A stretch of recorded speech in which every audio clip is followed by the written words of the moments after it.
Japan has a lot of rules that nobody tells you about. And if you break them, people won't call you out. They'll just silently judge you. We accidentally broke a lot of these rules on our first trip to Japan. A lot of them make sense, but some of them were really hard to get our head around. That is until you understand why these rules exist. So by the end of this video, you actually understand how Japan works. Now, it's important to know that these aren't exactly hard rules. They're not like laws or anything like that that are enforced. They're more like cultural expectations, things that people expect you to know and to do. And to be honest, not everybody's perfect. Even Japanese people will tell you they sometimes don't follow these rules or they forget. And so nobody's going to go out of their way to tell you you're doing the wrong thing.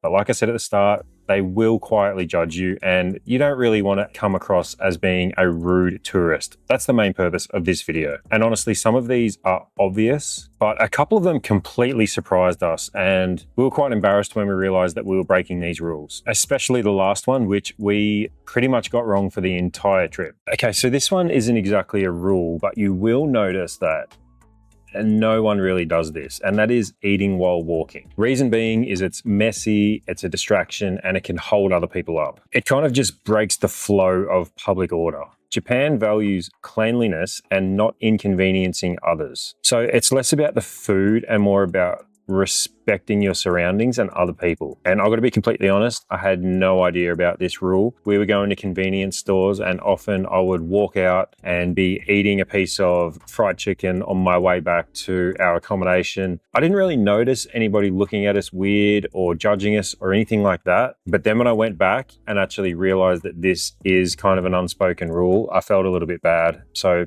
to the Japanese people, I apologize. I didn't know this was one of the rules. And obviously this doesn't apply to like open air street markets where they're selling takeaway food. This is more like if you're in the city and you purchase a sandwich, wait till you get home or take a seat somewhere and eat it. Okay, number 2, always say that food is delicious. Hospitality is taken extremely seriously in Japan. The people who are making your food are putting as much effort and pride into that food as they possibly can. And if you say that you aren't enjoying it or you don't like it or you think it needs extra salt and pepper, whatever it is, that can often be seen as extremely rude. That's really good. Being polite often matters more than being honest. Okay, number 3, I think this is my favorite one. Being late is unacceptable.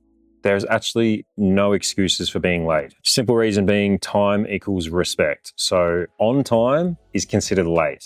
Early is considered on time. If you set up a meeting with anybody in Japan, they will pretty much never show up late. That's why trains are always on time, buses are always on time, everything is always on time because they don't have any excuses. You can't say my car broke down or my dog ran away and I had to chase after it. Doesn't matter.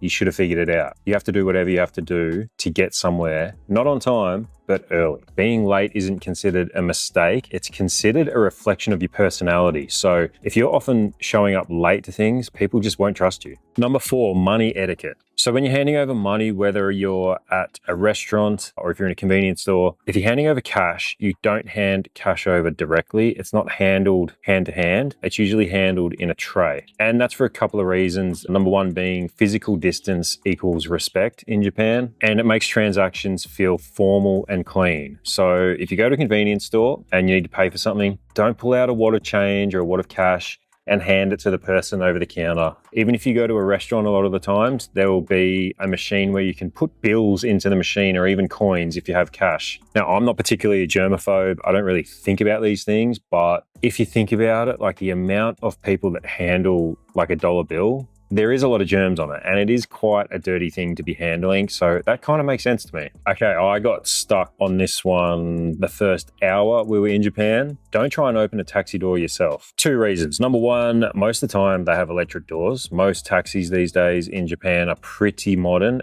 but the real reason is service is taken very seriously. So part of the taxi driver's service is to open your door. And by opening the door yourself, you're taking that service away from the taxi driver. Okay, this one's a huge one. And while I completely understand, I have to say, I was doing this probably the whole time I was in Japan without even knowing that it was rude. And that is, you don't put soy sauce directly onto your rice. Rice is considered a respected core food in Japan. I mean, there's rice everywhere. Now, of course, if you're eating rice with other food dishes, you can put soy sauce on the whole dish, you can mix it all together or whatever, but just putting soy sauce on rice is considered rude. Okay, now this one is kind of funny. It's called Omiyage, and it's basically souvenir culture. So when you travel around Japan, you will notice pretty much everywhere you go, there's souvenir shops, and I guess that's the same everywhere. But in Japanese culture, when it comes to friends and co-workers and relatives actually, if somebody goes on a holiday, they're pretty much expected to bring back a gift to all of their close friends, their close relatives, and their co-workers. Now, this honestly sounds stressful to me because when I go on a holiday, I know that there's enough stuff going on that I'm not really thinking about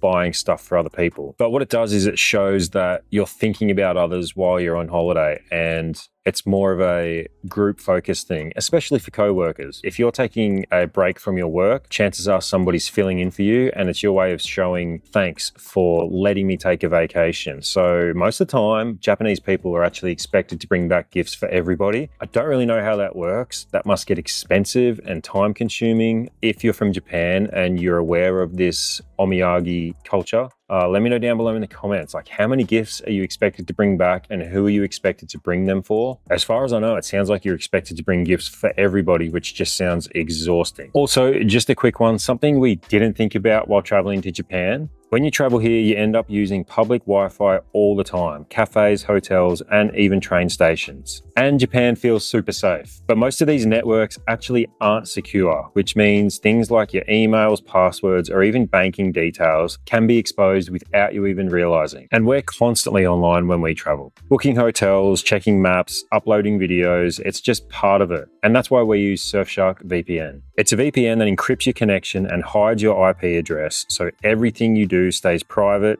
even on public Wi-Fi. It also blocks ads and trackers and can alert you if your data gets leaked or protect you from phishing emails. And one thing we noticed, some websites and content can be restricted depending on where you are. And Surfshark lets you change your virtual location so you can still access everything just like normal. It's super easy to use, and one account covers multiple devices. So if you're planning a trip and relying on public Wi-Fi like we do, it's definitely worth having. You can check it out through our link in the description or head to surfshark.com/LloydandMandy and use coupon code LloydandMandy at checkout. You'll get a discount, 4 extra months, and there's a 30-day money-back guarantee. This one's my personal favorite because I couldn't agree with this anymore, and that is no phone calls in public. A lot of the way Japanese culture works is you don't bother me, I won't bother you. When somebody's taking a phone call on like a train or a bus or even in a restaurant, you're disrupting the other person's peace. If you're walking down the street and there's nobody around, obviously you can put your phone up to your ear and take a phone call. Wearing sunglasses in general is not really polite. Now, obviously there's times where you're going to wear sunglasses when you're outside and you do need to protect your eyes. But if you're talking to somebody, sunglasses have to come off. Eye-to-eye contact is extremely important. And especially if it's a serious sort of business relationship, do not show up wearing sunglasses. And if you're meeting someone for the first time,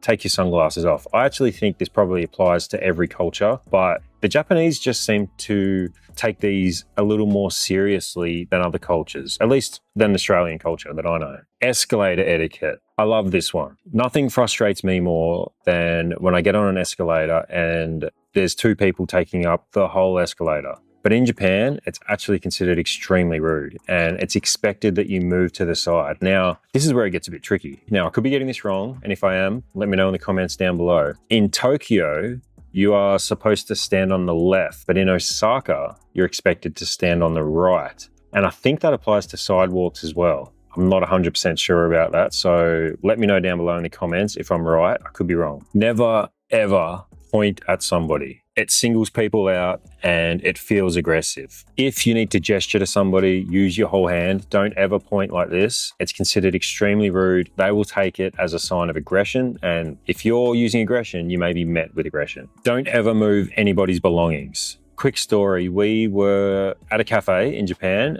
having a coffee for about half an hour. We're at a table, we got up and left. When you have kids, sometimes it can be a bit crazy. I think our daughter was probably crying. So we got up and my wife had left her jacket behind. We didn't actually realize until we had driven about 45 minutes, and it was an expensive jacket. So we had to turn around and get it. And the whole time I was driving back, I was thinking to myself, man, I don't even think the jacket's going to be there. Like, it's been over an hour. Somebody's probably grabbed it and taken it. It's a really nice jacket, but we didn't want to go and buy another one. She needed the jacket. It was cold. So we went back, and believe it or not, an hour and a half after we left it there, we walk into the cafe, the jacket is still sitting there. And that's because in Japanese culture, it is considered extremely rude to move other people's belongings. Now, this can actually backfire a little bit because I do believe in Japanese culture, people will reserve seats and stuff like that if they put their belongings down, which is kind of a counterculture in Western society. That's considered a little bit rude. Like, if you're not actually using a space, but you put your belongings there so you can reserve it for later. I'm thinking about like a sunbed at a hotel. That can be considered rude and people will move it. And it really just comes back to respecting other people's belongings and their space. And this is where it gets interesting because none of these are actually written rules, but they all come from the same idea, which is everything is about not inconveniencing other people. And once you understand that, all of these rules start to make a little bit more sense. And honestly, it's probably the reason Japan feels so clean, calm, and respectful compared to a lot of other places. So if you followed just one thing from this video, don't be the person that makes things harder for everybody else. It's pretty simple. So that's it, guys. That's some of Japan's unspoken rules. Did you know about these rules? Have you visited Japan and maybe found out the hard way like we did? And also, if I missed anything, please let me know down below in the comments, and we'll see you in the next video.